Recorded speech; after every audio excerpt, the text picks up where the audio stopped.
kita maaltu sirgita suraan adee.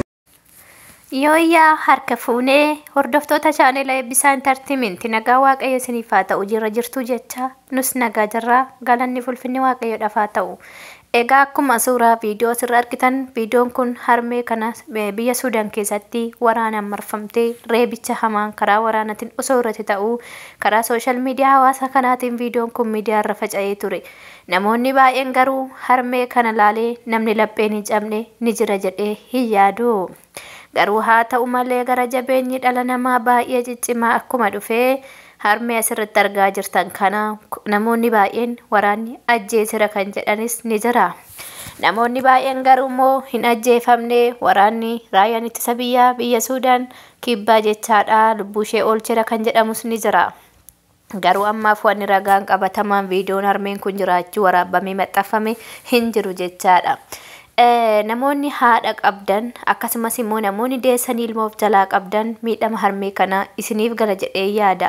Maaliif namoonni baay'een fiiganii gara bosonaa fiiganii gara shaaree yookiin kara nama jalaatti bahanitti miliquu danda'aniiru. Isheen garuu karaa itti fiigdee kaattu waan hin qabneef ijoollee ishee lama laphee jala qabattee tokko karaa dugda duubatiin qabattee xiyyitiin odoo irratti roobaa jiru achuma teessee boosse jechaadha. Waan sooshaal miidiyaa hawaasa kana namoota baay'ee garaa raasee jechaadha. Viidiyoon akka kana addunyaa irratti hawaasa baay'ee yaaddoo keessa galchee fi namoota baay'ee rifachiisee hin jiru jechaadha. Egaa akkuma beekamu gara jabeenyi dhala namaa bifa kanaan argamaa haadha daa'imaatiin jedhu akkuma waggootan hedduudhaaf Oromiyaa keessatti taatteen akkana hawaasa keenya irratti haadha keenya irratti obbolaa keenya irratti abbootii keenya irratti taasifamaa ture. Ammallee biyya ormaa biyyoota hedduu keessatti akkasumas waraanni Naayijeeriyaa keessatti illee yeroo ammaa kana haala cimaadhaan ta'aa jira. Addunyaan akkuma beekamu waraanaan marfamtee haala suukaneessaa fi haala sodaachisaa keessa jirti. Barichi kun bara dhumaati kan jedhan abboonni gaafa ibsanii amantaa qabdanii waaqa keessanitti bu'aa waaqayyo araara kadhadhaa walirratti hin duulinaa walin ajjeesinaa kan jedhamu abbootiin tokko dubbachaa jiran jechaadha. Egaa akkuma beekamu wangeela Maatewos boqonnaa 24 lakkoofsa 28 irra jechi jiru kun ciniinsuusa jalqabaati hinaa kan jedhu barraa'ee jira. Obbolaan obbolaa irratti dhukaasanii obbolaan wal ajjeesuu mootummaa irratti biyyi birratti lammi irratti obboleessa irratti obboleettiin obbolee irratti ni ka'an kan jedhu wangeela kana irratti barraa'ee ture jechaadha. Egaa akkuma beekamu barri dhumaa dhiyaattetti akka amantaa islaamatti illee qiyaaman dhiyaatte kan jedhan ni beekama. Akka amantaa kiristaanotaatti barichi bara dhumaatti qalbii jijjiirradhaa kan jedhan abboonni amantaa guguddaan barnoota kana barsiisaa jiran jechaadha. Haa ta'uyyuu malee dhaloonni keenya laphee keenya geeddarannee gara waaqayyoo deebi'uu caalaa gara addunyaatti shubbisuudhaa fi gara addunyaatti wal qeequu gara addunyaatti wal saaxiluu gara addunyaatti wal xiqqeessuu irratti argamna. Kanaafuu yaa obboleeyyan kiyyaa namoonni viidiyoon kun sin qaqqabe hundi keessanuu carra qabeessadha. Kanaafuu addunyaa gabaabduu boru dhiisnee biraa deemnuufi addunyaa boru gannee deemnuufi fooqii qabaadhu lafa qabaadhu. Akkasumas immoo waa hin qabaatin hiyyeessa ta'ii akkasumas sooressa ta'ii hundaa biyyeen qixxuma nyaatti. Hundaa dhiistee deemtaa manni kee inni dhugaan meetira 3dha. Qabeenyi kee inni guddaan naxalaa meetira 2ti.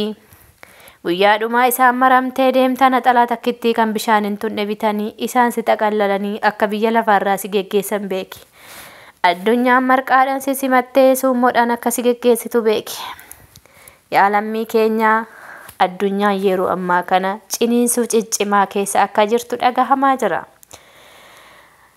Egaa akkuma beekamu hundi keenya amantaa qabnuun gara waaqayyoo haa boonyu. Yeroo ammaa kana baay'ee gadda cimaa biyya Sudaan keessatti ta'aa jiru. Qabeenyi gurguddaan gamooleen gurguddaan gubataa jiran bifa argaa jirtan kanaan.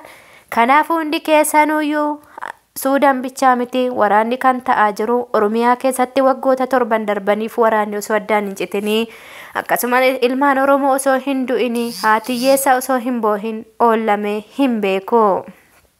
Haa ta'uyyuu malee furmaanni maalidha kan jedhuu fi mootummaan maaliif callisee ilaale kan jedhamu sababoota gurguddoon haga ammaa ka'an keessaa tokko mootummaanii dhaabni kamiyyuu anaan na mormuu danda'a.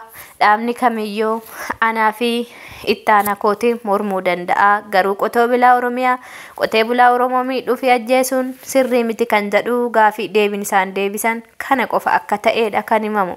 Haa ta'uyyuu malee hawaasni keenya furmaata haga ammaa osoo hin arganne waggoota kanaaf kun beelaan mana keessatti karaa gadi bahee facaafatu dhabee kun mana keessatti beelaan dhumaa jira, kuuwwan immoo xiyyitiidhaan dhumaa jira, kuuwwan immoo mallaqa gaafatamanii mallaqa san gaafa dhabanii lubbuu isaanii darbaa jira. Namoonni baay'een qaxaleewwan keenya biyya keenya Oromiyaa keessattuu rakkoon kun ta'aa jira. Maaliif kan warra Suudaaniif sagalee taatan kan jedhan komiin tokko ta'aa jira karaa sooshaal miidiyaa hawaasaa. Haa ta'uyyuu malee nama gargaaruudhaaf nama ta'uun dirqama. Erga nama taate irraa du'a lammii kamiitiyyuu saba kee ta'ee biyya biraa ta'ee gaafa argitu gadda sitti dhagahame ibsachuun quuqama sabummaa kee tuffachuu hin jedhamu. Dirqama warri Sudaan Oromiyaadhaa dhufanii sagalee ta'uu qaban jennee immoo sagalee ta'uu dhiisuu hin qabnu. Waaqayyollee kan nu barsiise tokko kanuma jechaadha. Haa ta'u malee nuti ijoolleen Oromiyaa jibba akkasii of keessaa qabaachuu hin qabnu. Oromoon hammataadha kan jedhan Dr. Gammachuun dhakaa diimaa hammatu nuun jedhee. Egaa akkuma beekamu harmeen Suudaanii akkanatti bo'aa jiranii daa'imman bakkeetti maanguddoon fiiguu hin dandeenye caakkaa jalatti kukkufanii waan nyaatan dhabanii waan dhugan dhabanii boo'icha hamaa keessa jiraachuun isaa dhagahame. Kanaafuu yeroo ammaa kana haalli addunyaan itti jirtu Sudaan kana durallee waggoota dheeraadhaaf waraanarra akka turtee fi mootummaan isaanii kan duraa kanaan gurraa bu'ee namoota hedduu fixaa kan ture. Kanallee akkuma nuti muummicha ministeera Itoophiyaa filanne isaanillee gammachuudhaan filatanii gaafa kan duraa irraa bu'u. Garuu kan ammaa kunillee raayyaan hoogganaa raayyaa ittisa biyya Suudaanii akka jedhee dubbatetti maaliif boossuu yoom gaheedha waan nu jennee fi karaa nu jennerraa kan maqxan hundi keessanuu du'uudhaaf jirtan kan jedhu hoogganaan raayyaa ittisa biyya Sudaan dubbatee jira jechaadha. Mootummaan biyya Sudaan maaliif cal'ise kan jedhan hawaasnii fi addunyaan yeroo ammaa kana biyyoota gurguddatan biyyoota Awurooppaa akkasumas biyyoota Eeshiyaa akkasumas waliigala Afrikaa kan ta'an sagalee ta'aa jiran waan ta'eef haalli garuu ittiin taatteen achi keessatti ta'uu sirna mootii abbaa irree nama osoo lubbuun jiru harka ol hidhanii mukarratti rarraasuun baay'ee haala suukaneessa ta'uu dubbataa jiranii. Afrikaa keessatti kun yeroo jalqabaatiif osoo hin taanetti yeroo baay'ee kan taatteen akkanaa mul'ate jechuudhaan warroonni Sudaan keessa jiran himannaa isaanii karaa gaazexeessaa dubbataa jiranii. Afrikaa keessaa Itoophiyaan isa jalqabaa kan taate bara mootota duraanii bara mootii abbaa irree warra aangorraa kufan akka kanatti kan Oromoo fannisaa turan dubbatama. Haa ta'uyyuu malee kan Sudaan baranaa kun kanuma adda ta'edha. Erga nageenyi bu'e jedhanii haalli naannoo tasgabbaa'e jedhanii namuu gara mana ofii deebi'ee wanni hin eeggamne hawaasa naannoo sanaa mudatee jira. Kanaafuu namni kamuyyuu amantaa qabdaniin Waaqayyoon kadhadhaa qalbii jijjiirradhaa.